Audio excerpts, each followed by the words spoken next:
The absolute consensus is that human action is leading to an increase in average temperatures. Absolute consensus.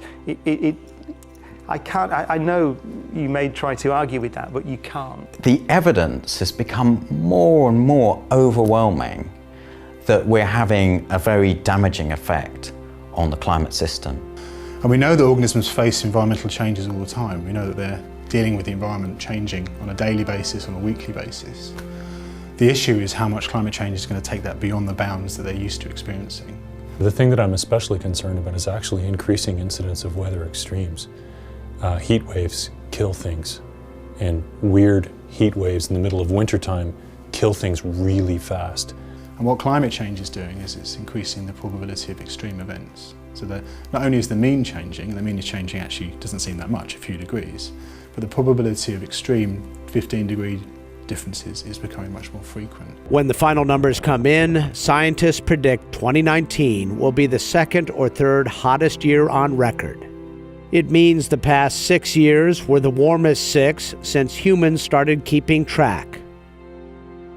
In Australia, they are feeling the heat like never before. He's been giving when the fires were burning, today he's made an announcement of another $2 billion. Scott Morrison thought the right response to these fires erupting in Australia was to go and lie on a beach in Hawaii. And that was a dereliction of his duty as leader of Australia. You're facing now one of the greatest crises you've ever faced. And there is you, Mr. Kelly, with respect, a senior politician who still doesn't think this has anything to do with a heating up planet. Nothing to see here, nothing to worry about, as virtually your entire country is eviscerated by fires. I don't care what you believe. You believe whatever you want. The problem comes about is if you are in denial of an emergent scientific truth and you wield power over legislation. That's a recipe for disaster. But the key point is, can we respond to it? Do we have the political institutions and the political will and the organisation globally to respond to this challenge? And that worries me immensely. I don't think we do at the moment. Climate change is very much pushing koalas eastwards towards urbanising centres. So what we're getting almost is a real impact from increased weather extremes to the west of their range. So long periods of drought and heat wave, and the koala just can't thermoregulate. The question about the issue about whether or not the organism is going to be able to track the environment sufficiently fast, I think in many cases they won't be able to. We have shown that even butterflies, these is like the ultimate in mobile species, short generation times, highly mobile on an individual level. Even butterfly species are not able to keep up with the rapidity of northern climate change. Well, the science has been very clear since I described it all in my report 11 years ago for all the state governments and the federal government. I was simply absorbing into that report what was coming out from the science, and it told us that if we didn't change the trajectory of growing greenhouse gas emissions and greenhouse gas concentrations in the atmosphere, then we were going to get the conditions for difficult bushfires much more frequently and more frequently over time, and the bad ones would be much worse. And unfortunately, it looks like the science was right. I just got to say, wake up. Thank you. Wake up.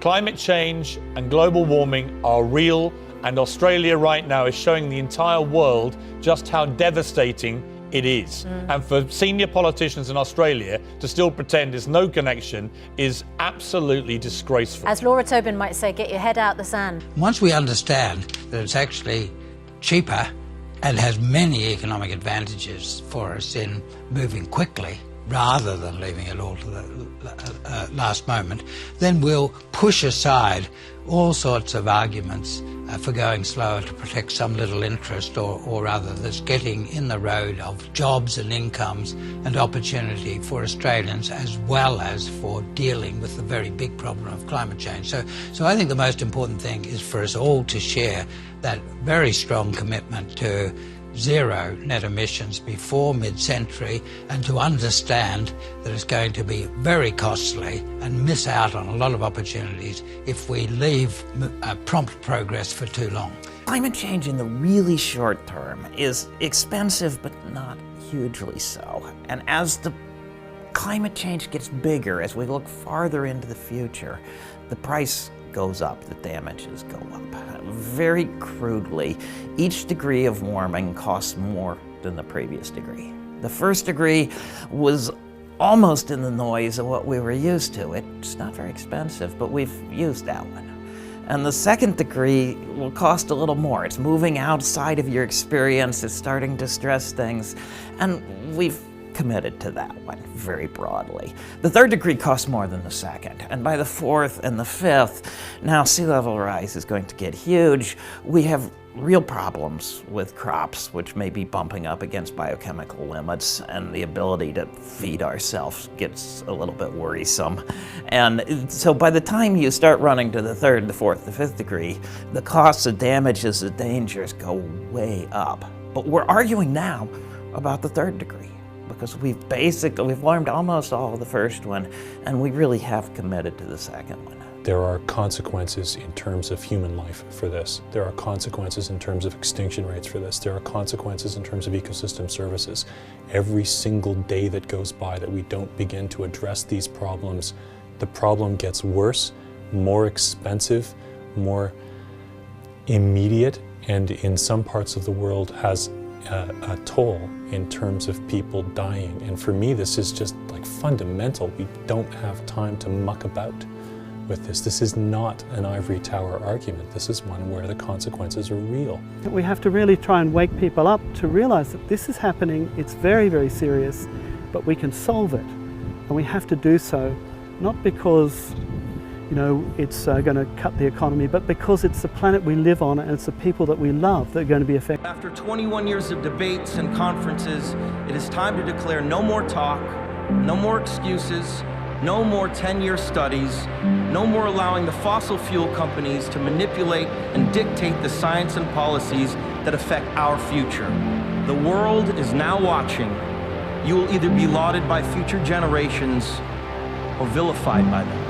You are the last best hope of Earth. We ask you to protect it, or we and all living things we cherish are history.